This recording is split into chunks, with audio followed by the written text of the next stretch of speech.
And I'm going like, why, Alina, why are you believing this old broad? Like, she has not been as supportive or kind to you as Alexander has at this point. Hey, this is the Sword and the Pen Reflections. It is my casual alternative to the more formal channel, The Sword and the Pen, link up there. Right now I am talking about Shadow and Bone Season 1, Episode 5, and its corresponding chapters in the book, which would be approximately 13 through 16, like the beginning of 16.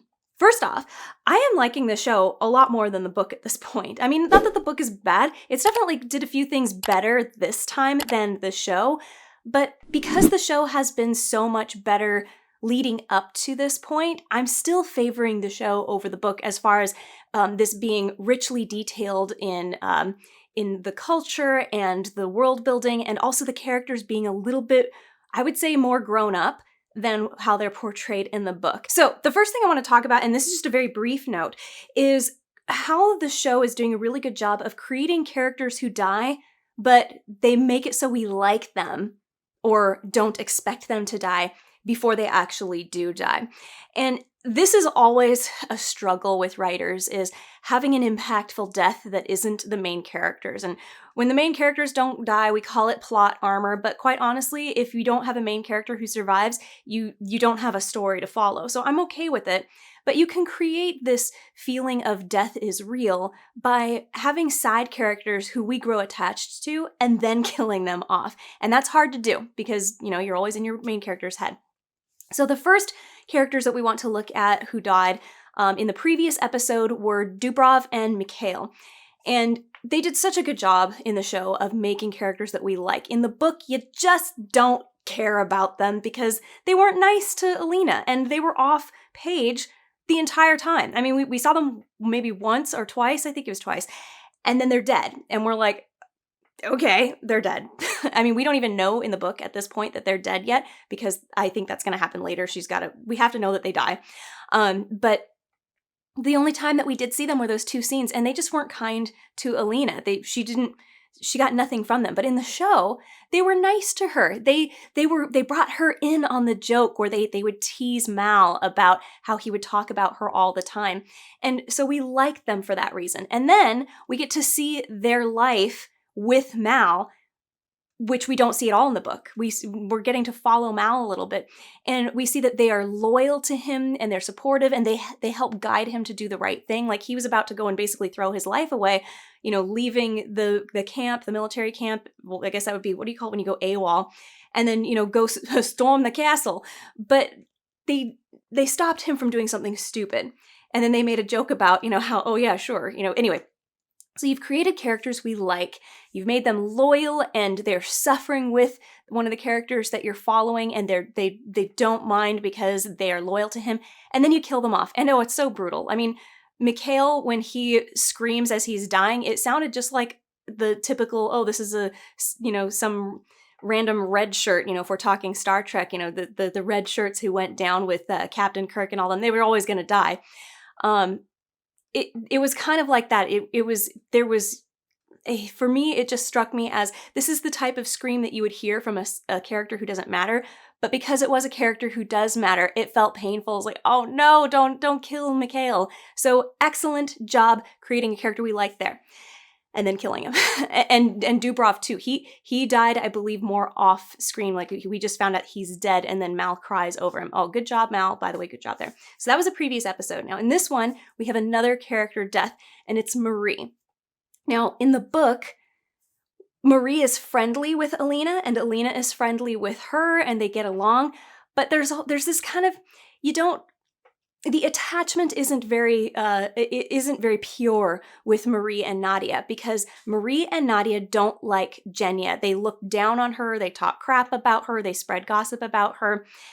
And even Alina acknowledges this. She's like, not frenemies with them, but she's friendly with them, but she's like, you guys are not the nicest people in the world. In the show, they're just nice. They don't look down on Genya. At least there's no opportunity for them to do that, because we don't see them interacting with Genya, and they don't mention her. Genya's just not there when Alina is hanging out with Maria and Nadia. And so this episode opens up with Marie talking about how she she was so nervous around this guy that she liked that I forget what she did. She set him on fire or she accidentally froze. I can't remember what she did, but anyway, she accidentally blew her chances with this guy who made her very nervous. And that's sympathetic right away. And we were like, oh, she's such a clumsy but sweet girl. Like, she deserves to have, nice things. She deserves to have things going her way. And then she is standing in as Alina's double at the party. So Genya transforms her face to look like Genya, and then an assassin comes and kills her because she thinks that the assassin thinks that she is Alina, and of course it's not. She's just posing, and she says, "Please don't let me die with somebody else's face on." And so Genya turns her face back to me. Very good job of creating a character that we like and sympathize. By having this scene or this character be introduced, especially in this episode, and she's been great through the whole series. She's been very kind to Alina. We like her friendship with Nadia. They're like trio of buddies. And Marie is the one who is sweet and doesn't always, things don't work out for her. Like she talked about how Bagra set a swarm of bees on her once and how traumatizing it was, but not in like a, oh, poor me, more like a, yeah, she set some bees on me once and I never messed up ever again. It was awful, but yeah, it worked. You just like this kind of character. You feel like they're suffering a lot, but they have this innocent hopefulness about them. You want good things to happen to them, and then she dies. So you're immediately cutting off all hopes for this person. So just a very good job on the part of the show, creating yet another character that we're rooting for, that we want to see good things happen to, and killing them off and doing it in a noble way. She was actually part of the protection for Alina. So it's tragic to see, and I'm expecting or hoping to expect that we will see Alina learning about this death and being devastated by it, because this is someone who died in the process of protecting her. Okay, now with the Genya character, the show is doing things that I would maybe rather they have not done. So in the book, right from the very beginning of our interactions with Genya, we're getting hints that the queen harasses her and the king sexually abuses her, and that the other Grisha look down on her. So she's a very sympathetic character because we see that she's taking a psychological and emotional and physical beating from everybody around her. And her bond with Alina means a lot because they share this secret. This is something that has created an intimacy between the two of them. Their interactions mean a lot because it's a safe place for her. This is a place, Alina's friendship with Genya is a refuge for Genya.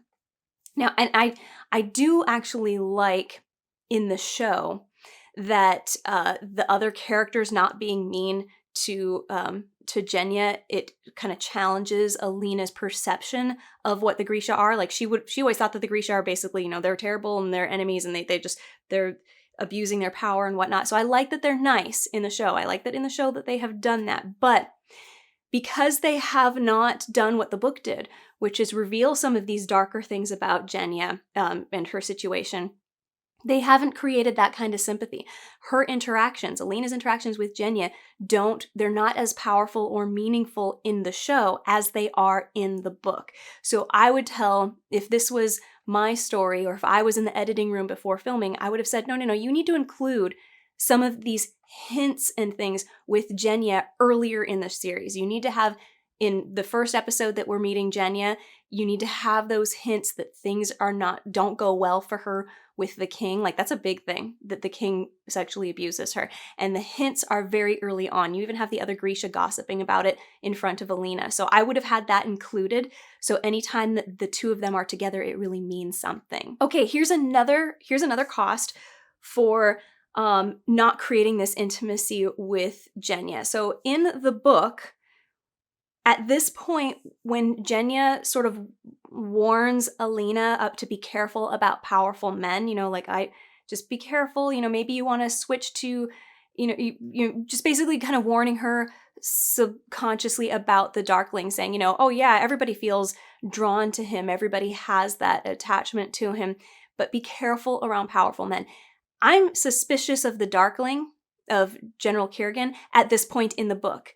In the show, when Genya reveals or says, be careful of powerful men, and then suggests to her that maybe she not wear the black kefta afterwards.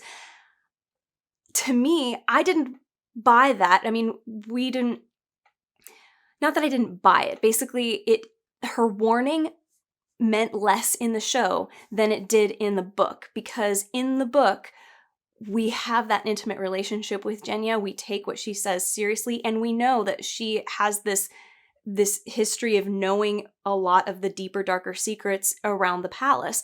And in the show, we don't really get that until this episode. Until just now, we're finding out that Genya really knows some dark things, and it just doesn't feel quite as believable that she could be right. It feels like maybe I should be suspicious of what she's saying. If I was in the book, I mean, not if I was in the book at this point, I'm going, maybe the Darkling isn't somebody that you should trust. Now, the benefit of this is, and perhaps this was intentional on the part of the writers, is that you have this shocking moment when Baghra reveals what's going on, and you're supposed to go, what? But here's the cost. The cost is, okay, in the show, we haven't built up to maybe there's some things we should be suspicious of. So when it is revealed that he's a bad guy, and it's by Baghra, we didn't have other testimonies kind of leading up to this in any meaningful kind of way. It was sort of information thrown at her right before this happened. Like, by the way, be careful of powerful men. And then Baghra's like, my son is evil. And I'm going like, why, Alina, why are you believing this old broad? Like, she has not been as supportive or kind to you as Alexander has at this point. So in the show, I'm going, maybe he's just still misunderstood. And how do we know that Baghra is somebody that you can believe? Maybe she is actually an evil mastermind trying to turn everybody against her son who is good. Maybe they're not even father or mother and son. I know that they have the same bloodlines, whatever. Anyway, so yeah, that's a cost for not having this build up with Genya. See, Genya's role in the book is very big in Alina realizing that maybe her idea of the Darkling is not accurate. I mean, actually in the book up to this point, every time that she has this almost intimate interaction with the Darkling, she's kind of got doubts about it. She's like excited, but she recognizes in herself, this is lust. This is the excitement of being desired by a very powerful person, and that's not love. That is not actually wanting to be with somebody. Whereas in the show, she's making the first moves. She's showing no like hesitation that, maybe he's, this isn't what I want. She wants it. She's going for it.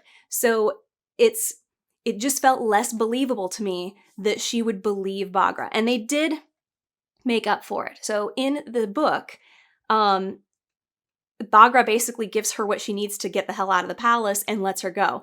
But in the show, Baghra's like, I will hide you. And some of the guards who are on my side are going to help me to hide you. And she says, you're going to go down this tunnel and you're going to make a left, or you're going to make a right at this thing. And that's where you'll meet the guys who are helping us, hide you. And Alina's going down the tunnel and she's like, you know what? I don't know if I can trust this Baghra lady. I'm not going off to do her thing. I'm getting out on my own. I liked that a lot. So I do think this was a good choice on the part of the writers to have her not follow through with this. But I still think that they should have led up to her not really believing that she really was liking being with the Darkling. Having more doubts would have been good. Besides, in the book, it kind of felt like, why does she know he doesn't want to do this? And why is she like okay with it? I mean, there were reasons given, but it just didn't feel right. So anyway, I get the idea that they wanted to shock us, but at the same time, you have to go, okay, how much information do you hide so that it's surprising that he's the bad guy, but we still want to feel like it makes sense? Or like, okay, I could see her saying, you know what, there were those times when something just didn't feel right or something seemed a little bit off. We didn't get that in the show. All we got was she's into him, he's very supportive, and he's vulnerable in front of her. And so, she feels that he's honest with her. And yeah, so it feels like I would be having some serious doubts that he actually is a bad guy. I'd be like, he probably has a ton of enemies, even here in the palace. So maybe everything that they're telling me is a lie. But in the book, I had no doubts. He's a bad guy. So Oh yeah, I also want to know, okay, this confused me. In the show, Bagra shows Alina a painting, and for some reason it's like this revelation for Alina, like, oh my gosh, he really is the guy who created the fold. You know, Alexander is the black heretic and he's hundreds of years old. Why was the painting proof of that? I did not understand. It made no sense to me whatsoever. I almost feel like there's a scene missing from the show. This is what I would have done if this was my story. I would have said, okay, what we need to do is we need to have maybe one of the other Grisha friends, like maybe Nadia is really into art. And in that, I think it was episode 2 or 3. It was 3. Episode 3, where Maria and Nadia are kind of showing her around the little palace. She can show her, like, I'm trying to emulate this artist who is the greatest artist. He's been dead for 100 years, but look at how detailed and photorealistic his work is almost. And you can always tell that it's his work because he always signs in, brilliant crimson on the front where it can't be hidden by the frame, because he wanted to remind the royals that it was a poor artist who made them look so good, or that made their halls beautiful. Something, like that, I think would be interesting. And then when she goes downstairs with Bagra, and Bagra shows her this painting, like, this is a painting of the Black Heretic, and yeah, it looks just like him. She could recognize, oh my gosh, this is by that artist who I know has been dead for 100 years. And you can tell because the red signature. So I would have done something like that, and it would have taken almost like no time at all. It would have been more character development for Nadia, and just find some way, when they're showing her around the palace and she's walking around looking at different things, it would have taken like 3 seconds to, pause and look at a painting, or maybe she's mesmerized of all the gigantic portraits. I don't know. That's what I would have done, though. Another thing that the show is doing, and I do like it actually, is that they have made Alina more confident than she is in the book. So we see her pressuring Genya to, like, let's go out and, look at the performers before the show. Like, let's sneak out. And, and then she's going to boss the guards around so that they can get away from them.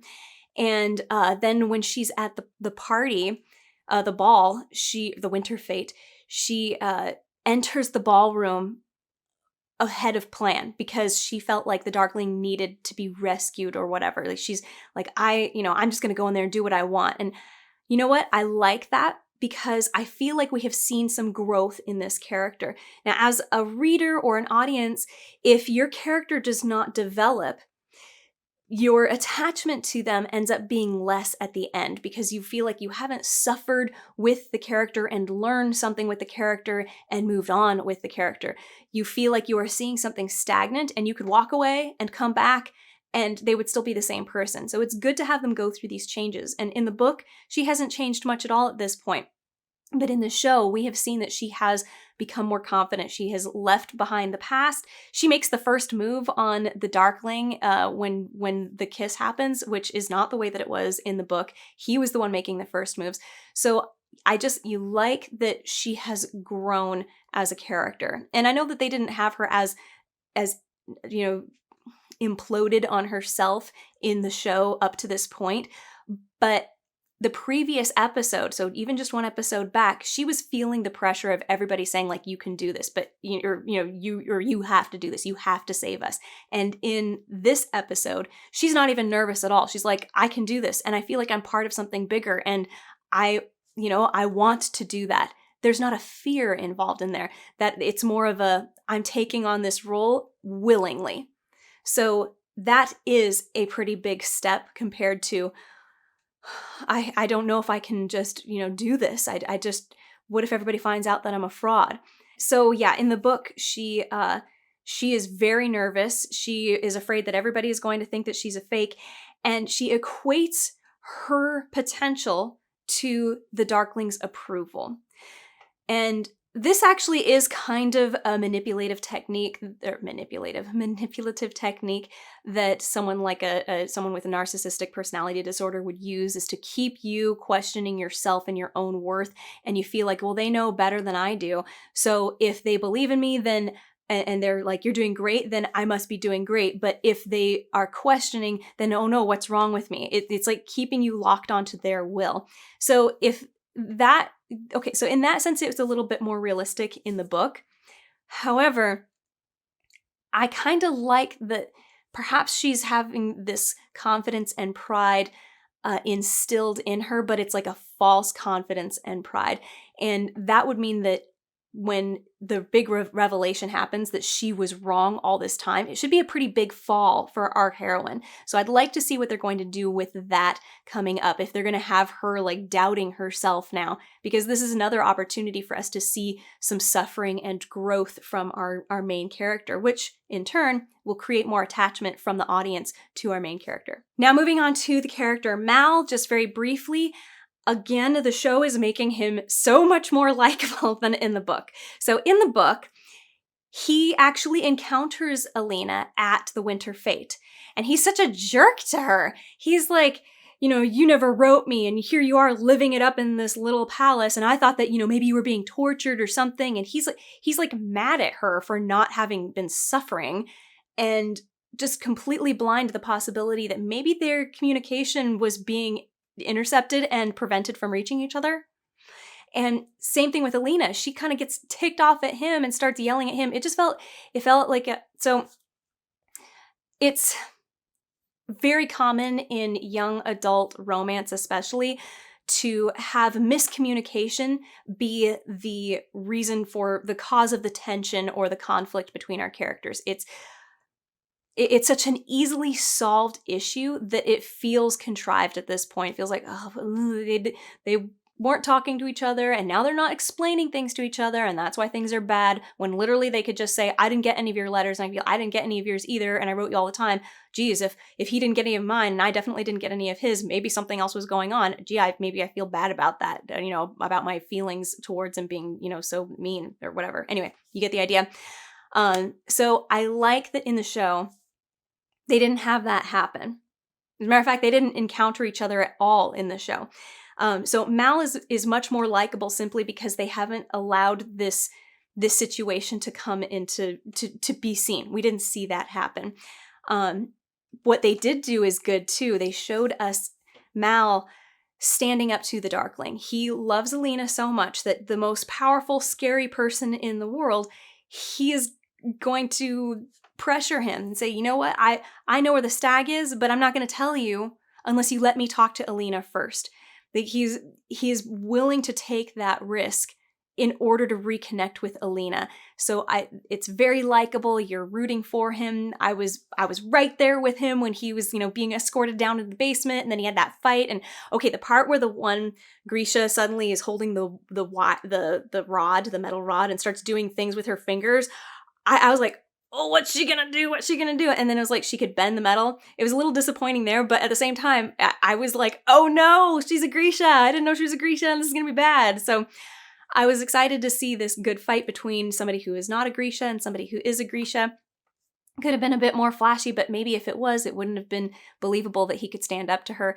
Anyway, I thought it was a good fight. I liked it, and I'm with Mal. All right, he's gonna track down Alina. We're good. Now moving on to the crows. So, at this point, there were two things that I really, really liked in this particular segment.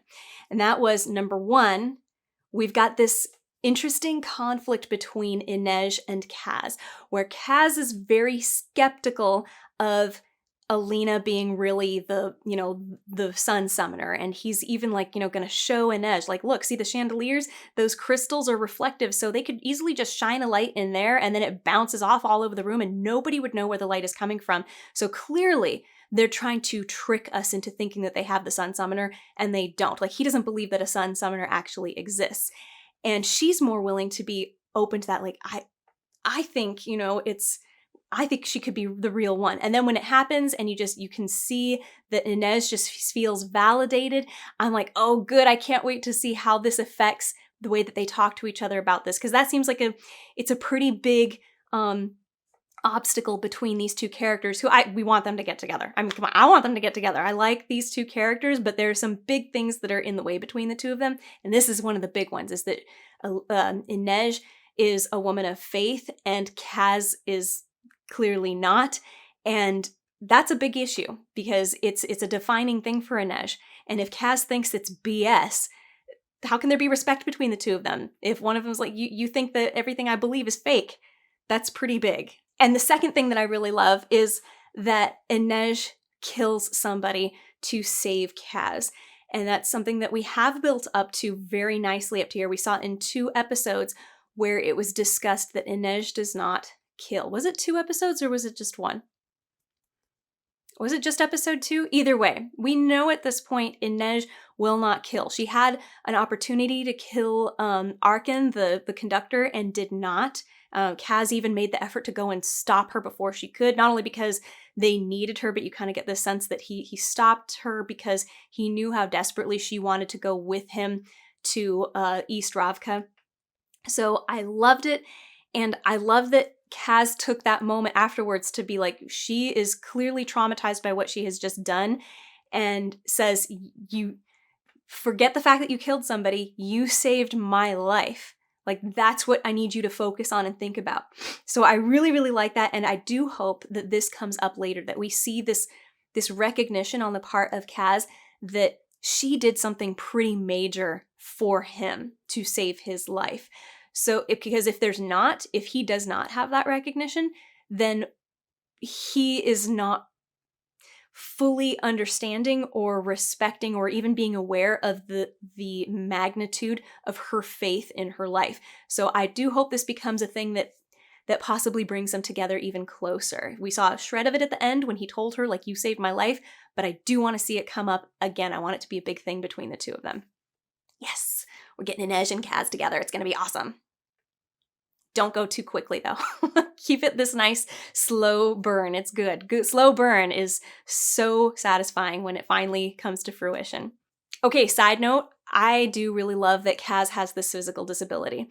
I like that he is the brains, but he needs somebody to save him. I like that it was Inej thought, like, you can't go in there on your own. Like, you need somebody to back you up. You need help. And he's like, no, I can do this. I like that he's capable, but clearly limited in what he can do. He is not as physically capable as the rest of his team. That is very, very good. So keep him very valuable as far as the planning and being the brains and the quick thinker, and also him being a master of disguise kind of thing. I like that. You know, make it so I would maybe have had him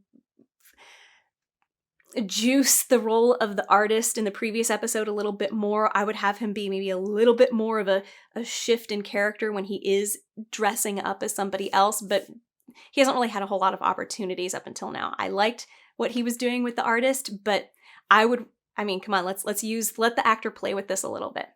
Okay, with Jesper, and this is a question for me.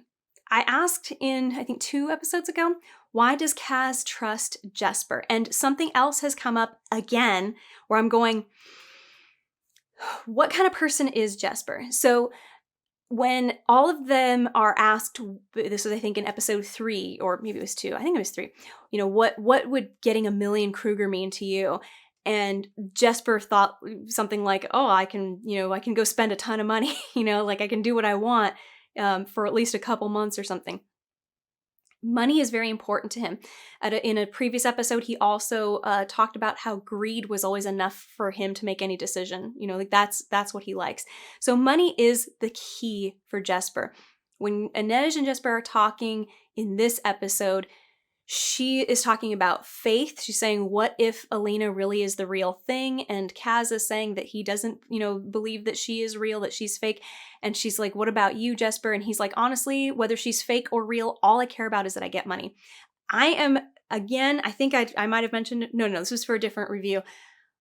I'm getting kind of Jane Cobb vibes from Jesper a little bit, but not, obviously he's not playing the stupid one.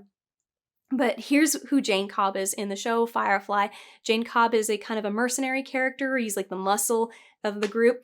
And the reason why he is with our main characters is that they're paying him well. They're giving him a fair share of what they earn. And he wasn't getting that elsewhere. And it was always a question in everybody's head, even between Jane Cobb and Mal, the captain, what happens if somebody offers to pay you more? And Jane's like, well, that'll be an interesting day. And at one point, you even see Jane try to betray his own crew for a bigger paycheck, for a reward. But he regrets it later and doesn't go through with it. So it's like this huge conflict for that particular character.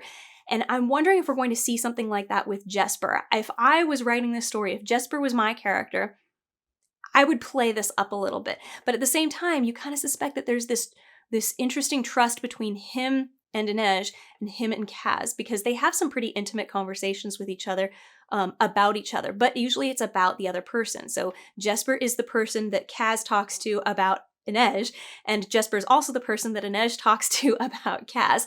It's a very interesting dynamic. I like it. It feels like a family, but there is an opportunity for this conflict, and I'd love to see that brought in more.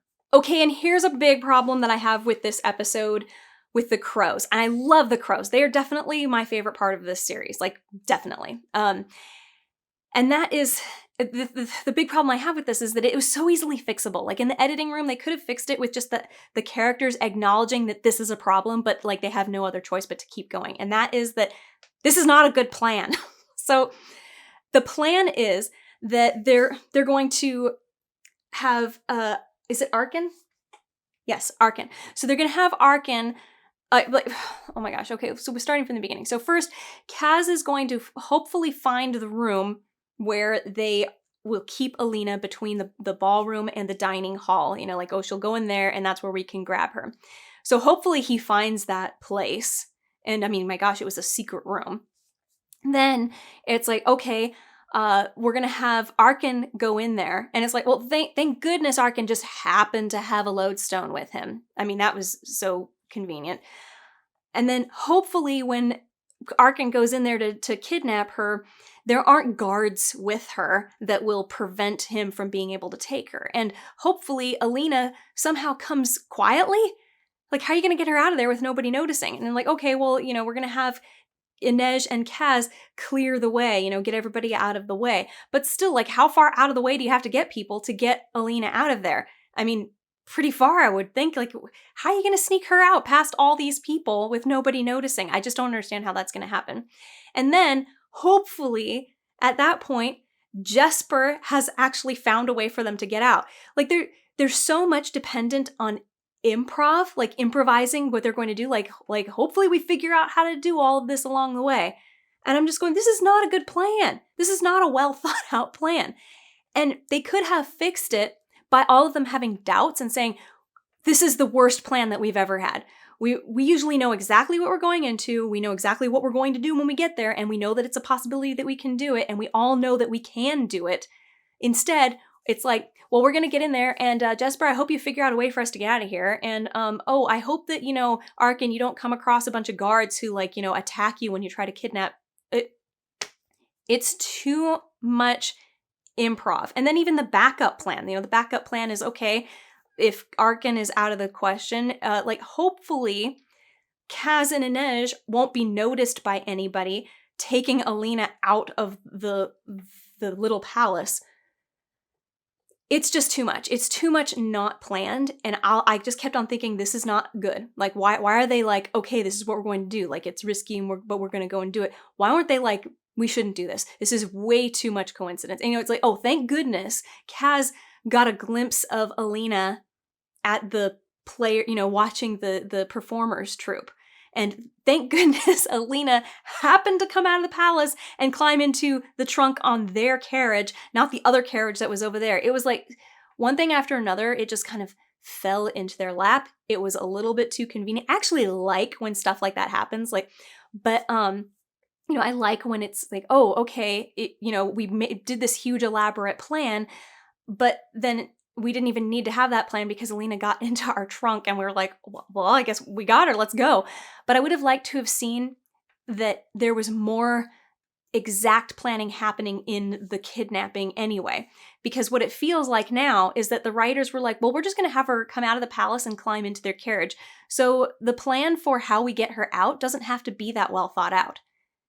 That's what it felt like. How about it is a very good plan, things still go wrong, and you know, it coincidentally, we didn't even need to do all this hard work, like make it even harder for them to have made their plan work. And they almost did it, but things fell apart and they got lucky at the end.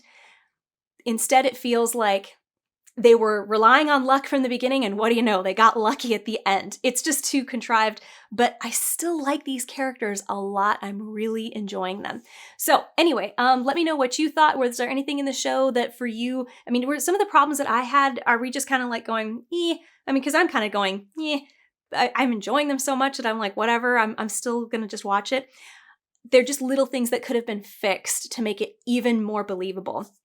Let me know down in the comments. Otherwise, please like, subscribe, hit the bell for notifications. If you're feeling really generous, maybe check out my Patreon or my Ko-fi. I do prefer Ko-fi because they do not take a percentage of anything that you give to creators, whereas Patreon does. They take at least 10%. Until next time, be good to yourself.